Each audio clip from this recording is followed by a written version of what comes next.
BFM Business. Inside, avec Karine Vergnol et Guillaume Paul.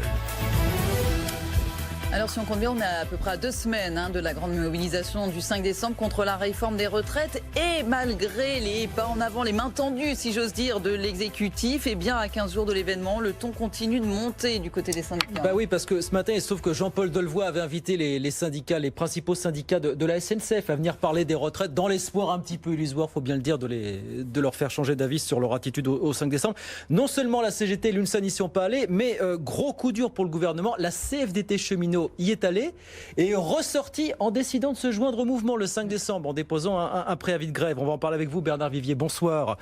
Vous êtes directeur de l'Institut supérieur du travail. Coup dur parce que là, c'est un allié, le dernier grand allié parmi les grands syndicats que perd le gouvernement finalement.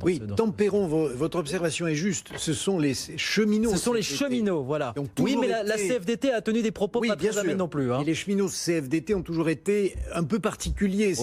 C'est un monde fragile au sein de la CFDT. Et la CFDT a eu des bonheurs, mais aussi des déconvenus dans le monde des cheminots.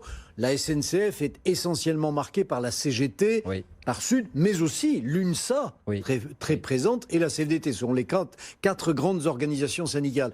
Mais il est vrai qu'aujourd'hui, la Confédération CFDT, Laurent Berger, ne peut pas rester trop en arrière d'une offensive lancée par la CGT, Force ouvrière, Sud, la FSU, d'autres mouvements, sinon de ne pas être suffisamment présente. Le risque est de ne pas être suffisamment présente. Elle a déjà accepté, toléré les ordonnances réformant le marché du travail, la réforme de l'assurance chômage, même cette réforme de retraite, cette réforme systémique, elle la soutenait. Oui, effectivement, là, ça veut dire que ça ferait trop, finalement.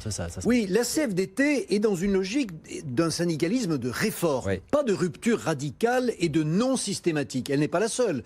Vous avez aussi la CFTC, l'UNSA, la CFE-CGC et bien souvent aussi Force ouvrière. Donc notre syndicalisme français n'est pas un syndicalisme de repli et de refus systématique en France.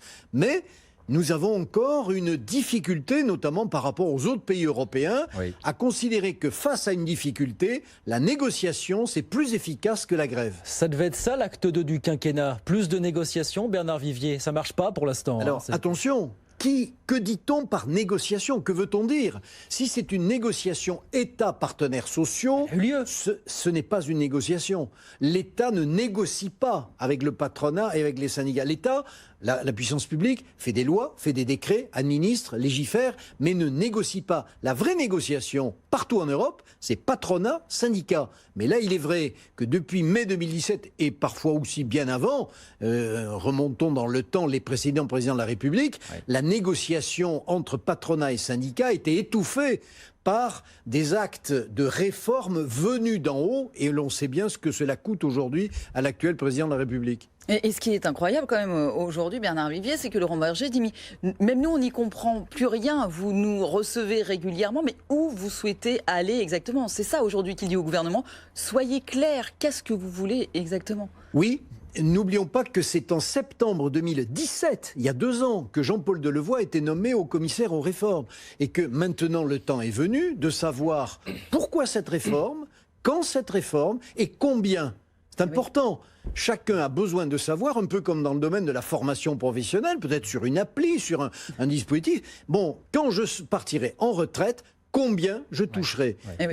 Alors on ne peut pas le savoir tant que les décisions ne sont pas prises. Oui, parce qu'il y a à quel moment je vais partir en retraite. Bien sûr, mais on peut faire des simulations. Maintenant, on sait faire la différence entre 0 et 1. Et avec ça, on peut aller sur la Lune, mais aussi on peut mettre en place des applications qui nous permettent d'avoir des simulations. Mais elle a raison, la CFDT. Ce qu'a dit la CFDT cet après-midi, c'est on veut cette fois des éclaircissements sur ce que veut faire le gouvernement. C'est vrai que plus personne n'y comprend rien. Il y a eu ce couac sur l'application ou pas de la clause du grand-père. La CFDT qui nous dit, je ne voudrais pas qu'on mettre tout à la poubelle et qu'on revienne à une simple réforme systémique des retraites finalement.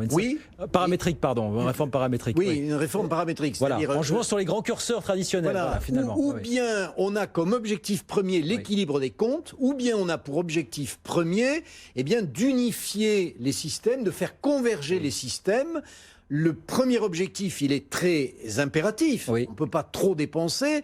Et le deuxième, il est essentiel. Ça fait des années qu'il faut réformer notre système de retraite si on veut garder la retraite par répartition et le niveau actuel des pensions. Mais c'est-à-dire que l'essence même de la réforme d'Emmanuel Macron, on ne sait plus aujourd'hui s'il est en mesure de l'appliquer, de la faire passer. Bien qu'on nous annonce que oui, qu'on nous promette que oui, évidemment. Il y a un flottement. Le temps de la décision, nous l'attendons, il est là, mais il ne vient pas. Il ne vient pas, il y a des raisons politiques, il y a des élections municipales qui approchent, il y a un flottement très clairement au sein du gouvernement aujourd'hui. Et la mission du Premier ministre, du haut-commissaire aux retraites, qui est maintenant membre du gouvernement, sont des missions difficiles. Le choix doit être fait, évidemment, il ne peut venir que de très haut, c'est-à-dire de l'Élysée. Mais est-ce que vous pensez que le choix va venir avant le 5 décembre ? On a l'impression quand même qu'il y a cette date fatidique et que le gouvernement attend. Il essaye de savoir ce que sera cette mobilisation et que de toute façon, il ne se décidera pas avant de voir ce que sera ce 5 décembre. Alors ça, personne ne le sait. C'est ça. Il y a un grand enjeu pour le gouvernement, en effet, parce que ce peut être un tournant pour le quinquennat, favorable ou très défavorable au président de la République. C'est aussi un enjeu pour les organisations syndicales qui ont à exister sur deux fronts. L'un, Emmanuel Macron, montrer que contre lui ou avec lui, c'est-à-dire CFDT, CFTC, UNSA, eh bien, il faut compter avec les forces syndicales. Et puis il y a le front des salariés, où les organisations syndicales ont perdu du terrain. Le phénomène des gilets jaunes est là pour rappeler que des mouvements de colère sociale peuvent se développer en dehors et parfois contre les syndicats. Vous avez vu ce qu'a dit le COR, le Conseil d'orientation des retraites, qui nous a dit si on veut que le système soit à l'équilibre en 2025, Emmanuel Macron a dit qu'on n'appliquera la réforme que si le système est à l'équilibre à ce moment-là. Il faudra injecter d'ici là j'arrondis, entre 8 et 17 milliards d'euros selon les scénarios.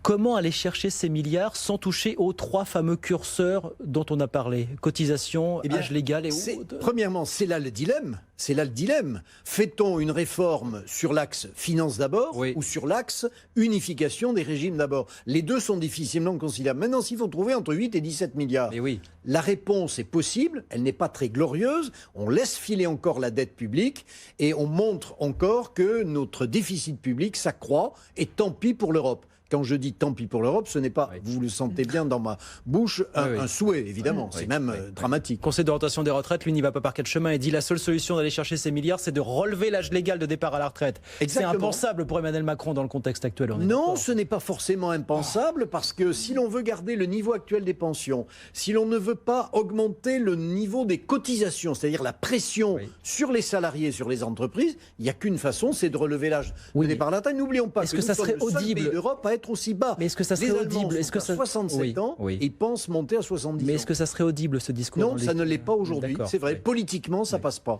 Vous le disiez tout à l'heure, gros enjeu pour les syndicats, effectivement, peut-être qui ont besoin de reprendre la main après avoir été un petit peu débordés par le mouvement des Gilets jaunes, qui risque de repartir lui aussi, de retrouver une seconde jeunesse.